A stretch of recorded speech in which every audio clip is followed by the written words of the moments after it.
دۆخەکەی بینی ڕێکلەکەوتنە چی بوو یعنی ئەمێ تحلیلی ئەم واقعە بکەین بۆ ئەوەی باشترین بژاردن من پێم وایە لەم ڕۆژانەی ئاخیرە قەراربەدەستانی تورک بە ئاراستێکی زۆر دروستداچن بە تایبەتی پشتیوانیکردنی عادل عەبدولمەجید قەرارێکی زۆر دروست چونکە ئەکەوتیتە تونێلێکی تاریکەوە نەدەزانی هەرێمی کوردستان لەو سەرەوە چی بەسەر بێ بەڵام ئێستا هەر یەکەمان تا ڕادەیە تێئەگەین لە استراتیژی سەرۆکوەزیران لە بینکردنەوەی لە شێوازی مامەڵەکردنی لە تەعاطف و تەعاونی هەردووکە بۆ هەرێمی کوردستان لە هەمان کاتا هەڵوێستی سیاسی بەرپرسانی تورک بەرامبەر بە ڕۆژئاوا لەم دوو ڕۆژە لە بەیانەکانی لە دەستپێکی تورکیا ئەمە ئاماژەیەکی دەقیقە و تێگەشتووی یا تێگەشتوون کە ئایندەی سیاسی هەرێمی کوردستان بەلای کردەوە تا 20 ساڵی ئایندە بژاردەی دروست ڕێکەوتنە لەگەڵ من ئەم تێگەشتن لە سیوە سەرچاوی کردووە ئەو دەدەی بەڕوونی باسی بەداخەوە ئێستا مامۆستا عەبدوڵڵا ئاگوین لێرەیە کاک مەسعود برادەران لە ڕابردووە زۆربەی ناکۆکیە ئەمە لەسەر خاک بووە لەسەر کۆمەڵە بابەتی تر بووە ئێستا لووتکەی ناکۆکیەکەمان چ لێبایە کەس باسی خاک ناکات کەس باسی استحقاقاتی مادەکانی دەستور ناکات دەستور لە عێراق ئەو شتێکەکەیش بێت بەداخەوە دۆخی دارایی وای لێکردین هەموو ئەوەی کە کورد لە پێناوی ئەقەباتی کرد قوربانیدا کەوتووەتە پەڕەی دووەم و سێم و چوارەم ئەمەش بەهۆی دۆخ و گوزەرانی خەڵکەوە ئێستا ئێمە 54% ئەو پارەی ئەدرێ بە موچە لەبەرداوە 452 ملیارێت لە 884 ملیارد واتە ئەگەر بەفدا پارە نەنێرێ سیستەمی موچە لە جاران خراپترە بێت یعنی ناگەڕێتەوە بۆ باشەکەی موچانە لەو لە جاران خراپترە بێت وەیە بێ ئێمە لەمە تێبگەین چۆن دەست بگرین بەبەوە تورکیامان بۆ پڕەکاتەوە نەخێت واقعەکە وایە تورکیا کەرکووکمان بۆ گەڕێنێتەوە نەخێت ئەگەر کەرکووک بە سەرژمێری بێت بە ڕاپرسی بێت بە مادەی 140 بێت بە هەرچی بێت ئەمە هەر بەتەعاون بێت لەگەڵ عێراق ئەمە واقعەکە دروست بووە ئەم دیدگایە من پێم وایە ئەبێ گەشەی پێ بدەین و ئەبێ ئیشی لەسەر بکەین ئەمە بۆ بە قەناعەت لە هەرێمی کوردستان ئێمە ناکۆکیمانەیە بەداخەوە هەندێک برادەری هەندێک کەسی ئێمە وابی لەکاتەوە کە ئێمە زۆر بەهێزی عێراق زۆر لاوازە ئەوێ هەرچی شوودی خۆی لەسەبەری کات لە کاتێکا زەمینە هەیە خەڵکێک هەیە کە سەرباری ئەوەی سەختی لەسەرە لە پەرلەمانەوە متعاقفە لەگەڵ کوردیان یعنی زۆر پەڕۆنین بە کوردیان نەکسێت ئێستا ئێمە لەو پێدەین دینارێکی زەریبە ناکەین دینارێکی بوومرگ ناکەین مانگانە 452 ملیار دینار بە بۆ دێت لە کاتێکا عێراق ئەبینی جادەی نییە ئاوی نییە خەرقی گەردەڵی بێ خەدەمات باشە ئەمە کەواتە نێتێکی باشەیە من چۆن گەشە بەم نێتە باشە ئەوەیە کە ئێمە بڕۆین ڕێکەوتنیەکی سەنجین نەک تەسلیم هاوسەنگ و تەسلیم بوون لەگەڵ عێراق و لە ناوەی هەرێمی کوردستانیشدا ئەم چاکسازیە جدیە بکەین بۆ ئەوەی بێونەتی پیشاندەکردنی چاوپێکی کارە بەڕێزان وانی ئەبێ ئێمە دادان بۆ عەتاڵەکەی خۆمانان بێت ئێستا ئێمە ئێوە گفتوگۆەکەی باشە بەپێی هەم بەپێی سۆمۆ هەم بەپێی دیلۆی 440,000 بەرمیل ڕۆژانە بەڵام 2 ساڵیشە بێت لەو هەرچەندێک بوو بێت حەسێ 160 ملیار دینار داوە واتە لە بەرمیلە چێ دۆر ئەمە خەلەل نییە باشە چەندێکە دەیتە قەرز چەندێکە دەیتە بۆتاش چەندێکە دەیتە خەزان چەندێکە دەیتە بۆی و ئەبێ ئێمە ڕوون بێت و ئەبێ مؤسساتی مالی خۆمان دروستکەین تاکە ئەبێ پارەی نەوت و داهاتی وڵاتە لە بانکی ئەهلییا بێت لە کاتێکا 4 بانکی حکومی هەیە لە هەرێمی کوردستان ئەبێ لێرەوە مؤسسات دروستکەین ئێمە پێرێ من بەشداری ئەو کۆبوونەوەم کرد بۆ چاکسازی طبعا چاکسازیەکەمە مەرحەلەی یەکەم لە خەرجی و لە موچێ و خانەنشینی و یەکخستنی یەکەکانی ژمێریانی و ئەگەر بەڕوونی باسمان کەشتێکی زۆر گرنگە لە تەنیشت ئەما بێت چاکسازی لە داهات بکەین ئەم وڵاتە وەکی چەند کۆمپانیای نییە ئەم وڵاتە وەکی چەند کەسێک نییە یەک نمونە بۆ سەرۆکوەزیران خستەوە وتم 10 کۆمپانیا لە خاڵە سنووریەکانی وشەکەن بە تێکران لە هەمووی لەو لەمدا بەبێ ئەوەی هیچ خەدەماتێکی و تۆ پێشکەشکردن کاغەزی ئەیفۆ بفرۆش مانگانە 15 بۆ 20 ملیۆن دۆلاری ئەم دەسەکرێت بۆ 120 کۆمپانیای سکیوریتی هەیە هەر بە پۆلیس و خەڵکی داماوی کرد مانگانە 40 ملیۆن دۆلاری ئەم دەسەکرێت بۆ شەریکاتی خەدەماتی نەوتێ لەگەڵ دکتۆر شێرکوات دەیان جار ڕووبەڕوو پێمان و تەقیمان کردووە جادەیەک دروستەکە بۆ کۆمپانیایەکی نەوتی $10,000 تێبچێ $100,000 ئەڵێن بۆ ئاکێڵە لە شەریکە نەوتەکە وەرەگرن ئەڵێ کاکێ خۆ شەریکە نەوتەکە لە حکوومەت هێرێنی وەرەگرێت وایەوە ئەبێ ئێمە لە ناوخۆ کۆمانە ئەم ئیسلاحە جدیە دەست پێ بکەین و بە ڕێکەوتنێکی سەنگین لەگەڵ عێراقا ئێستا نەخشەی ڕێکەوتنەکە تا ڕادەیەک دانراوە بوونە ئەو 250,000 بەرمیل نەوتە تەسلیم بکرێت لە بەرامبەر عێراق ئیلتیزاماتەکە بکا بە ناردنی بەشە بودجێ هەرێمەوە نزیکەی 900 ملیار دیناری ماکانەیە واتە زیاتر لە بودجێ ئێمە لە تەنیشت ئەما 200 ملیار داهاتی ناوخۆشمان هەیە نزیکەی 190,000 بەرمیلیش هەیە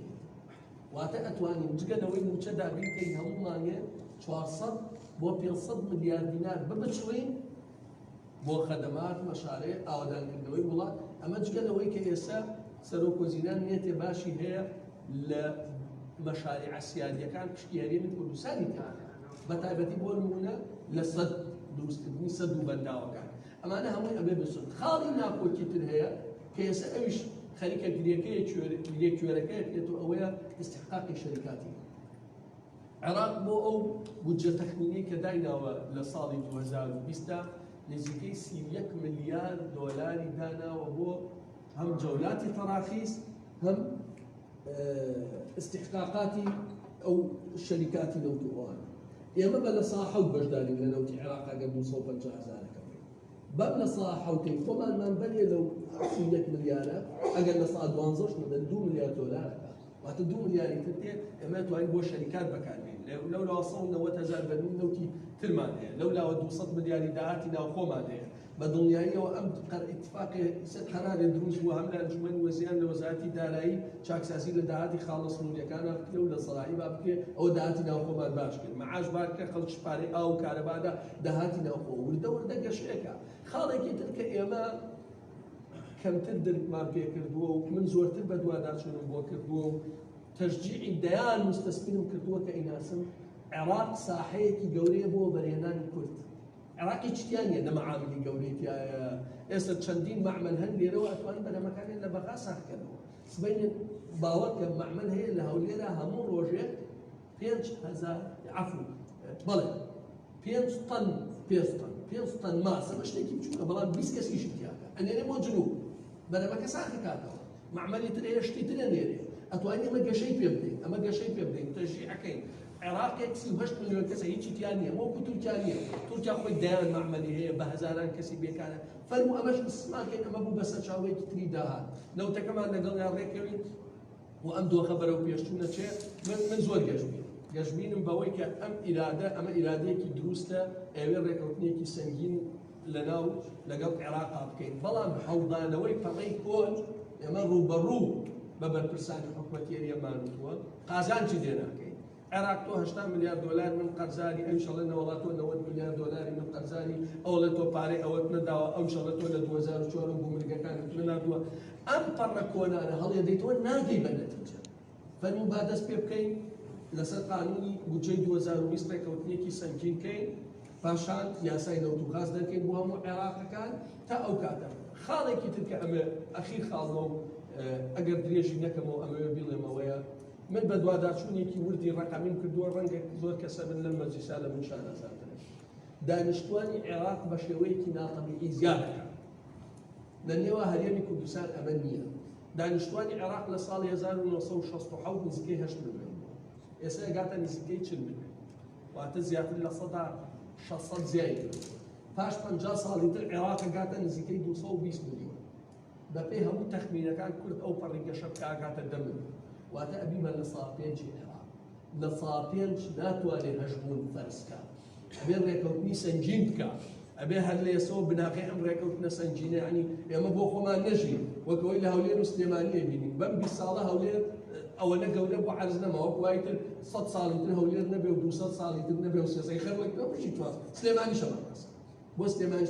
ئەم ڕێکەوتنەش بێت ئەوەی کە قیادەی ئەم وڵاتەیەکە تەنیا قیادەی ئەم 4 ساڵە ناکە قیادەی مستەقبەلی ئەم وڵاتەشە بۆیە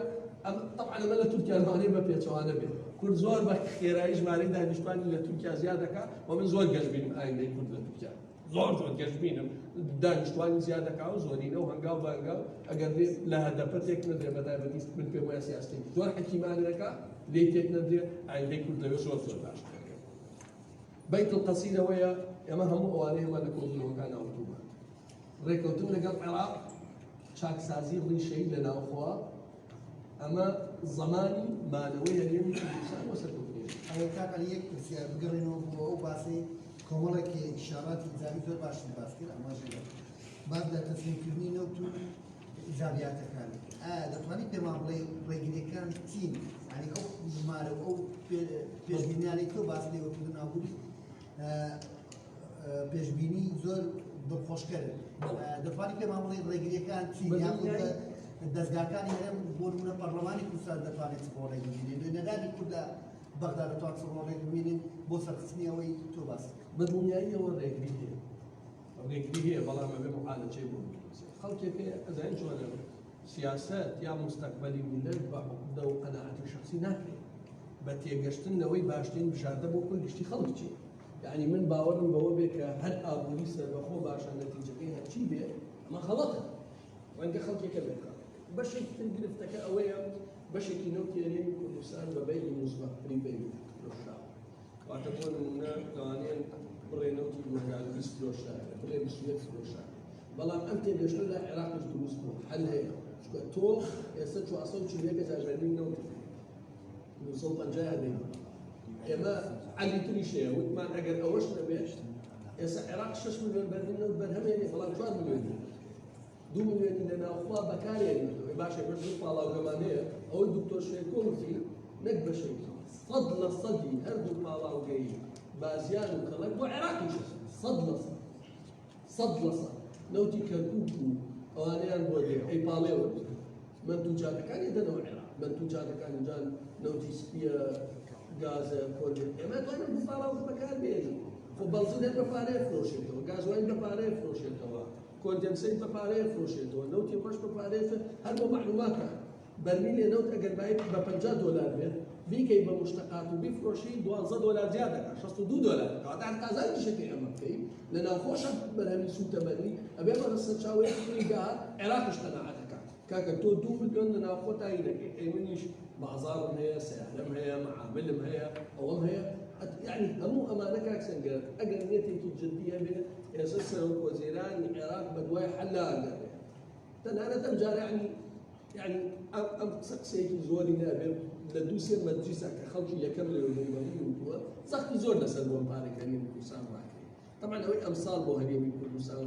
بوا شو أصور بنجاو بوزار بني جاري كتب وزار بيسا مرة نادا لو الدنيا من نادا نعاد العقول مثلا تنام سقي زور نسل تبوي ئەگەر ئەمە باج بێ بۆ ئەوەی ئێمە دەستمان بە کوردەوە بێ بە پۆستەکەی خۆش بێ منم باجێ دەم 450 ملیارە بنێن باشە نابێ ئێمە تەقدیری مووقیفی ئەم سەرۆک وەزیرانەکەی ئەو لەیتر نەیخێنە میحنەتەوە بۆ ئەوەی هاوکاری خۆشمان بێ بۆ خۆمان باشە بێتەڵێن ئەم مانگە پارە نەیەست ئەو وەزارەتانەی ترکردن موچە وەرناگرن باشە لە یەک دەقەدا پێمان بڵێ باز لێ خاڵکرا ڕێکخستنەوەی سیستەمی ئابووری خۆمان هیچ وێدەکەیە ئەم ساڵ بودجەی گشتیارە کوردستان بێتە پەرلەمان لە دەقەیەکا ئێستا وەزارەتی دارایی سەرقاڵی ئامادەکردنەوەی پرۆژەی بودجێ زۆر سوپاس ئێستا گەڕێنەوە بۆ لای ئامادەبووان ڕێزێک پرسیاری هەیە یەکەم جار ناویان ئەو بۆ ڕێزانان نووسین کە پرسیاریان هەیە دواتر ناویان خوێنینەوە بۆ پرسیارەوە